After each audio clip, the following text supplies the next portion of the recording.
사무엘하 19장 16절로 23절 말씀 함께 봉독합니다. 바후림에 있는 베냐민 사람 게라의 아들 시므이가 급히 유다 사람과 함께 다윗 왕을 맞으러 내려올 때에 베냐민 사람 1000명이 그와 함께하고 사울 집안의 종 시바도 그의 아들 15과 종 20명과 더불어 그와 함께하여 요단강을 밟고 건너 왕 앞으로 나아오니라. 왕의 가족을 건너가게 하며 왕이 좋게 여기는 대로 쓰게 하려 하여 나룻배로 건너가니 왕이 요단을 건너가게 할 때에 게라의 아들 시므이가 왕 앞에 엎드려 왕께 아뢰되 내 주여 원하건대 내게 죄를 돌리지 마옵소서. 내 주 왕께서 예루살렘에서 나오시던 날에 종의 패역한 일을 기억하지 마시오며 왕의 마음에 두지 마옵소서. 왕의 종 내가 범죄한 줄 아옵기에 오늘 요셉의 온 족속 중 내가 먼저 내려와서 내 주 왕을 영접하나이다 하니 수르야의 아들 아비새가 대답하여 이르되 시므이가 여호와의 기름 부으신 자를 저주하였으니 그로 말미암아 죽어야 마땅하지 아니하니이까 하니라. 다윗이 이르되 수르야의 아들들아 내가 너희와 무슨 상관이 있기에 너희가 오늘 나의 원수가 되느냐. 오늘 어찌하여 이스라엘 가운데에서 사람을 죽이겠느냐. 내가 오늘 이스라엘의 왕이 된 것을 내가 알지 못하리요 하고 왕이 시므이에게 이르되 네가 죽지 아니하리라 하고 그에게 맹세하니라. 아멘. 기회주의자가 되지 말고 회개의 사람이 되라라는 제목으로 말씀 전합니다. 여러분, 이솝 우화에 나오는 박쥐 이야기를 알고 계십니까? 잠시 소개해 드리겠습니다. 어느 날 땅에 사는 들짐승과 하늘에 사는 새들이 싸움을 하고 있었습니다. 이 싸움을 지켜보던 박쥐는 어느 편이 더 강할까? 내가 어느 편에 속해 있으면 이길 수 있을까라고 하는 그런 생각에 잠깁니다. 먼저 그래 힘이 센 동물은 바로 들짐승이지 그러면서 들짐승의 대장이었던 사자에게 나는 귀도 있고 코도 있고 이빨이 있으니 나는 쥐라고 이야기하면서 들짐승 편에 서게 됩니다. 하지만 들짐승들이 불리해지자 이번에는 전략을 잘 세우는 새들이 또 이기겠다는 그런 생각을 가지고서 새들의 대장이었던 독수리에게 다가가서 나는 날개가 있고 또 날 수가 있기 때문에 나는 새라고 이야기하면서 새 편에 서게 됩니다. 그러나 다시 새들이 불리해지면 들짐승 편에 서게 되고 다시 들짐승이 불리해지게 되면 새들 편에 서게 됩니다. 결국 새와 들짐승들은 박쥐의 이와 같은 간에 붙었다, 쓸개에 붙었다는 그런 치사한 술법을 알게 되고요. 결국 박쥐를 쫓아버리게 됩니다. 그리고 그 후에는 들짐승과 새들은 싸우지 않고 사이좋게 지냈다라는 그런 이야기입니다. 그러면 박쥐는 어떻게 되었을까요? 혼자 동굴 속으로 들어가서 그곳에서 죽을 때까지 외톨이로 살게 되었다는 것이 이솝 우화의 박쥐 이야기입니다. 박쥐의 이런 모습을 가리켜 흔히 저희들은 기회주의자라는 그런 말들을 하게 됩니다. 일관된 입장을 지니지 못하고 그때그때 정세에 따라서 이로운 쪽으로 행동하는 그런 사람을 가리키는 표현이 기회주의자라고 하는 표현인데요. 특히 정치인들을 보면서 이런 기회주의자라는 말을 자주 사용하는 것을 들을 수 있습니다. 그런데 오늘 본문에서도 마치 기회주의자와 같은 모습으로 등장하고 있는 두 사람이 있습니다. 그들은 바로 시므이라는 사람과 시바라고 하는 사람입니다. 이 시므이와 시바는 이미 사무엘하 16장에서 다윗이 도피하는 그때에 연이어 등장했던 사람들입니다. 그런데 오늘 다윗이 왕권이 회복되어 왕궁으로 귀환하려고 하는 이 순간에도 역시 마치 짠 것처럼 두 사람이 함께 등장하고 있다는 것입니다. 그렇다면 이들이 갑자기 나타난 이유는 무엇일까요?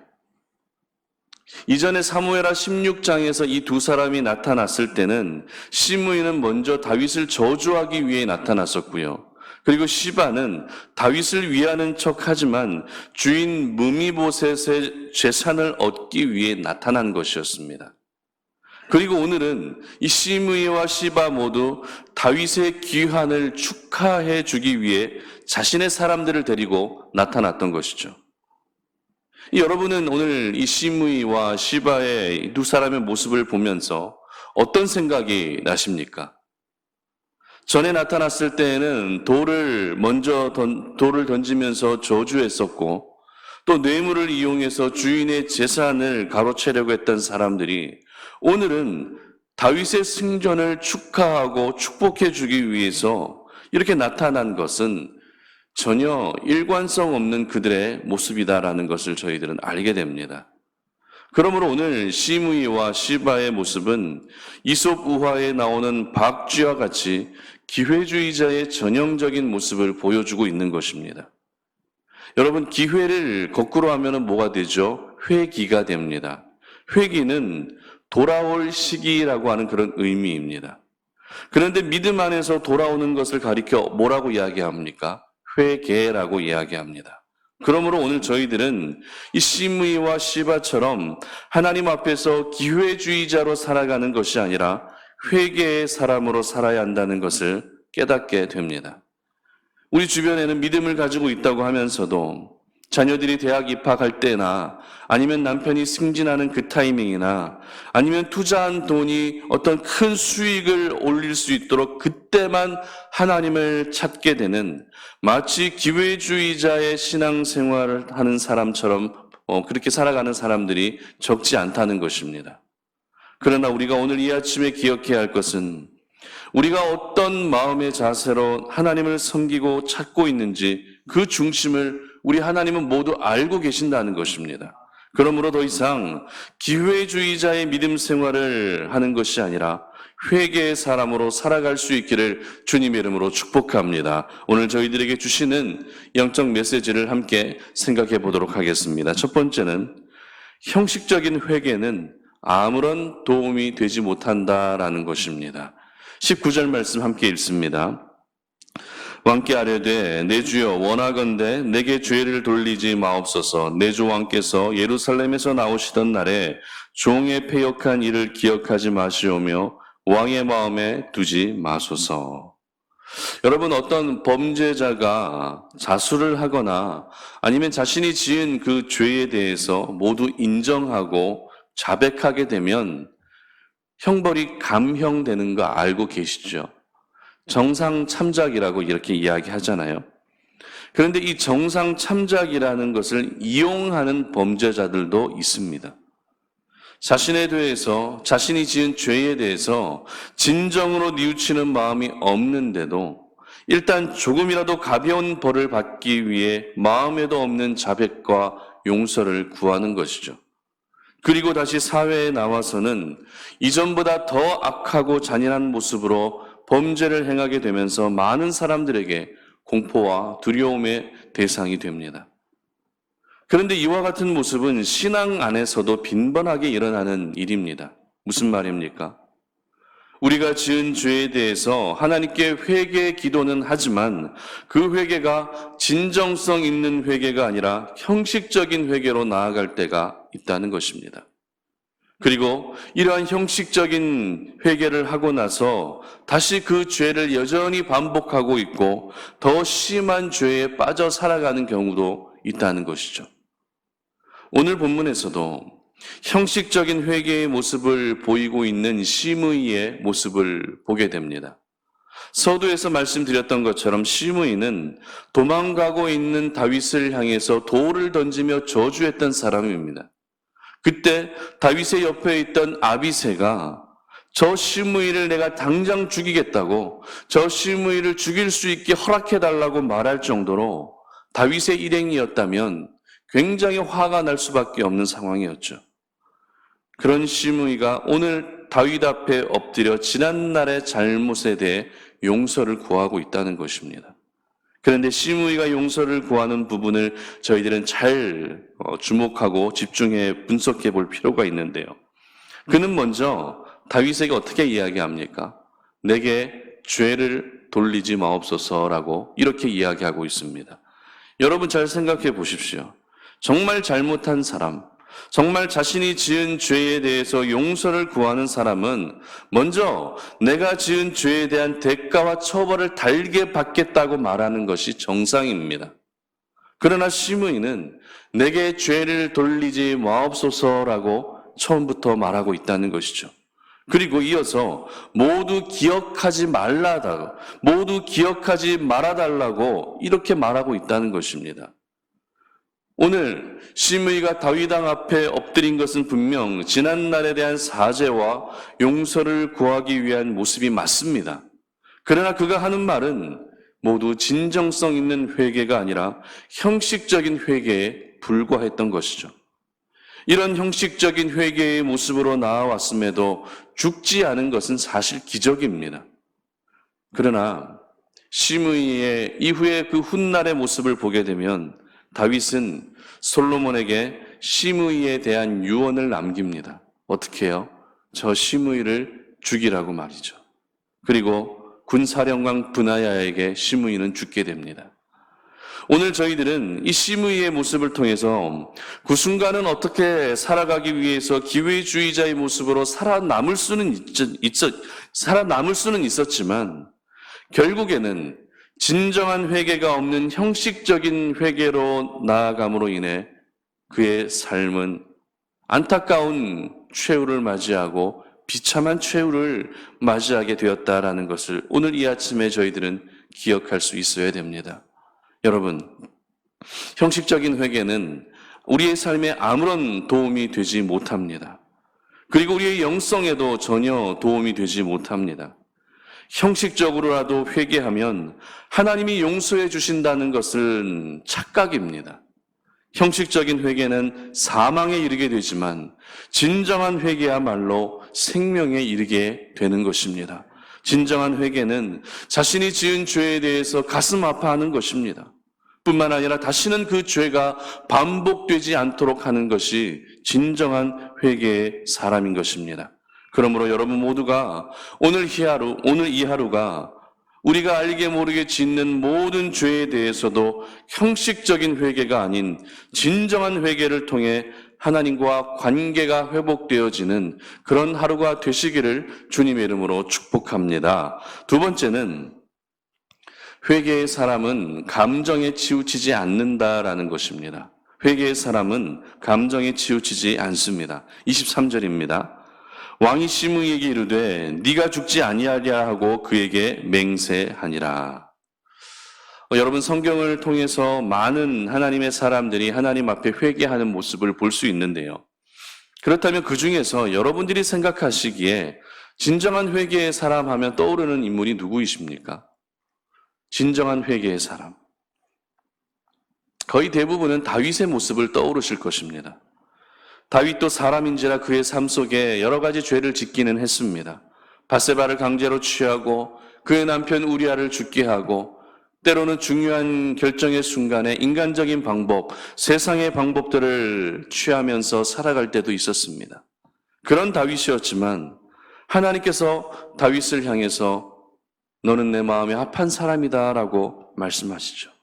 너는 내 마음에 꼭 드는 사람이라고 말씀하십니다. 왜 그러셨겠습니까? 그렇게 수많은 죄를 지었던 다윗이지만 하나님께서 다윗을 향해서 그렇게 칭찬하시고 너는 내 마음에 드는 사람이다라고 말씀하신 이유가 무엇입니까? 비록 죄는 지었지만 그때마다 진정한 회개로 자신이 지은 죄에 대해 가슴 아파하며 나아갔기 때문에 그렇습니다. 그렇기 때문에 오늘 본문은 형식적인 회개의 대표주자 시므이와 진정한 회개의 대표주자 다윗의 모습이 선명하게 대조되고 있는 그런 본문이기도 합니다. 다윗은 자신이 지은 죄에 대해서 오랜 시간 동안 아파했고 괴로워할 정도로 죄의 고통이 크다는 것을 잘 알고 있었습니다. 그런 다윗이 오늘 시므이의 형식적인 회개의 모습을 보며 어떤 생각이 들었겠습니까? 속으로 여러 가지 생각들이 들었을 것입니다. 정말 간사하다. 살기 위해 못하는 것이 없다. 안타깝다. 불쌍하다. 여러 가지 마음들이 들지 않았겠습니까? 그리고 한편으로는 자신의 가장 비참한 자신 그 힘든 도망자의 때에 돌을 던지며 저주한 사람이 시므이였기 때문에 당장 죽이고 싶은 마음도 들었을 것입니다. 그러나 오늘 본문은 다윗이 시므이를 죽였다라고 하는 내용은 어디에서도 볼 수 없습니다. 오히려 너는 죽지 않을 것이다라고 맹세하고 있는 다윗의 모습을 보게 됩니다. 그렇다면 충분히 시므이를 죽여도 되는 상황인데 다윗이 시므이를 죽이지 않은 이유는 무엇일까요? 물론 그 내면에는 정치적인 상황도 배제할 수 없습니다. 왜냐하면 오늘 시므이는 혼자 다윗 앞에 나타난 것이 아니라 베냐민 사람 1000명을 데리고 왔습니다. 그리고 유다 지파도 함께 대동했습니다. 그렇기 때문에 만약 이런 상황에서 무리하게 개인 감정 때문에 시므이를 죽이게 된다면 베냐민 지파와 유다 지파의 지지를 받는 것이 어려워지기 때문에 그는 무리하게 죽이지 않은 것도 있습니다. 다윗은 이러한 모든 정치적인 상황도 고려하고 있었지만 무엇보다 개인 감정을 앞세우지 않았다라는 것이 결정적인 이유입니다. 다윗이 개인 감정을 앞서지 않을 수 있었던 이유는 단순한 정치적 이유 때문이 아니라 그는 회개의 사람이었기 때문입니다. 이처럼 회개의 사람은 오늘을 살아갈 때에도 감정에 치우쳐진 행동을 결코 하지 않습니다. 한 번 더 깊이 생각합니다. 한 번 더 점검합니다. 그리고 한 번 더 돌아보면서 모든 일에 신중을 기하게 되는 것이 바로 회개의 사람의 모습인 것입니다. 감정에 이끌린 사람은 항상 그의 삶 속에 사고가 따르지만 감정에 치우치지 않는 사람은 그 사람의 삶 속에 항상 평강의 은혜가 따르게 되는 것이죠.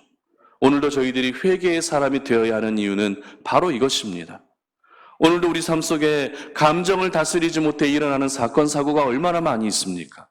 그러므로 하나님의 사람들만이라도, 여러분들만이라도 감정에 치우친 행동이 아닌 신중함을 가지고 살아갈 수 있는 하루가 되었으면 좋겠습니다. 결국 자신의 내면에서 죄의 문제가 해결되지 않은 사람은 항상 감정적일 수밖에 없지만 죄의 문제가 해결된 사람은 감정이 결코 앞서지 않습니다. 그러므로 오늘 이 하루가 회개의 삶을 통해 감정에 이끌리는 것이 아니라 감정을 컨트롤할 수 있는 그런 하루가 되시기를 주님의 이름으로 축복합니다. 말씀을 맺겠습니다. 기회주의자들을 가리켜서 요즘에는 융통성 있는 사람이라고 미화하고 있습니다. 참 이런 것을 보면 세상이 참 무섭다라는 생각이 듭니다. 여러분, 잘못된 것은 분명 잘못된 것이죠. 특별히 하나님의 사람들은 기회주의자의 삶을 멀리해야 됩니다. 그리고 회개의 삶을 가까이 해야 하는 것이죠. 그러므로 오늘 다윗 왕 앞으로 나아왔던 시므이와 시바의 모습을 보시며 형식적인 회개는 아무런 도움이 되지 못한다라는 것을 기억하시기를 바랍니다. 그리고 진정한 회개의 사람은 감정이 치우치지 않는다는 것을 기억하셔서 오늘 이 하루가 회개를 통해 하나님과 더욱더 친밀함을 이어갈 수 있는 그런 하루가 되시기를 주님의 이름으로 축복합니다. 기도하겠습니다. 살아계신 아버지 하나님 감사합니다. 오늘 이 아침에 우리가 하나님의 말씀을 듣고 그 말씀을 붙들고 기도의 자리로 나아갑니다. 우리 안에 연약한 본성들이 분명히 있습니다. 죄의 본성들이 분명히 있기 때문에 오늘도 그 죄에 걸려 넘어지고 죄의 유혹에 넘어지며 살아갈 것이 뻔합니다. 그러나 아버지 하나님, 오늘 이 시간 우리가 먼저 주님 앞에 기도하는 것은 그 죄의 삶 가운데에서도 하나님 아버지 앞에 회개하며 나아갈 수 있는 하나님의 사람들 되게 하여 주시옵소서.